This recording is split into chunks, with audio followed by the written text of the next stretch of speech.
وزیراعظم شہباز شریف نے وزیراعظم کے لیے استثناء کی ترمیم فوری واپس لینے کی ہدایت کر دی ہے۔ وزیراعظم ٹویٹ میں کہا کہ آذربائیجان دورے سے واپسی پر مجھے استثناء کی ترمیم کا پتہ چلا۔ یہ شق کابینہ اجلاس سے منظور شدہ مسودے میں شامل نہیں تھی۔ مجھے بتایا گیا کہ میری پارٹی کے چند سینیٹرز نے یہ ترمیم سینٹ میں پیش کی۔ وزیراعظم شہباز شریف نے کہا کہ منتخب وزرائے اعظم یقیناً قانون اور عوام کی عدالت میں جواب دہ ہیں۔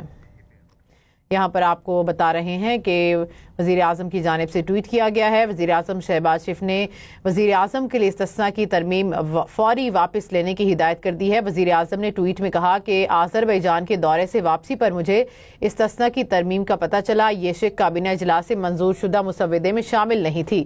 مجھے بتایا گیا کہ میری پارٹی کے چند سینیٹرز نے یہ ترمیم سینٹ میں پیش کی۔ وزیر اعظم شہباز شریف نے کہا کہ منتخب وزرائے اعظم یقیناً قانون اور عوام کی عدالت میں جواب دہ ہیں۔ تو وزیر اعظم شہباز شریف کی جانب سے یہ ٹویٹ کیا گیا ہے۔ وزیر اعظم شہباز شریف نے وزیر اعظم کے لیے استثناء کی ترمیم فوری واپس لینے کی ہدایت کر دی ہے۔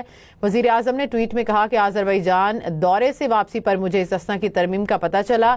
یہ شق کابینہ اجلاس سے منظور شدہ مسودے میں شامل نہیں تھی۔ مجھے بتایا گیا کہ میری پارٹی کے چند سینیٹرز نے یہ ترمیم سینٹ میں پیش کی۔ وزیر اعظم شہباز شریف نے کہا کہ منتخب وزرائے اعظم یقیناً قانون اور عوام کی عدالت میں جواب دہ ہیں۔ وزیر اعظم کا یہ ٹویٹ جو ہے وہ سامنے آیا، جس میں انہوں نے کہا ہے کہ وزیر اعظم کے لیے استثناء کی ترمیم فوری واپس لینے کی ہدایت انہوں نے کی ہے۔ وزیر اعظم نے ٹویٹ میں کہا ہے کہ آذربائیجان دورے سے واپسی پر مجھے استثناء کی ترمیم کا پتہ چلا۔ یہ شق کابینہ اجلاس سے منظور شدہ مسودے میں شامل نہیں تھی۔ مجھے بتایا گیا کہ میری پارٹی کے چند سینیٹرز نے یہ ترمیم سینٹ میں پیش کی۔ وزیر اعظم شہباز شریف نے کہا کہ منتخب وزرائے اعظم یقیناً قانون اور عوام کی عدالت میں جواب دہ ہیں۔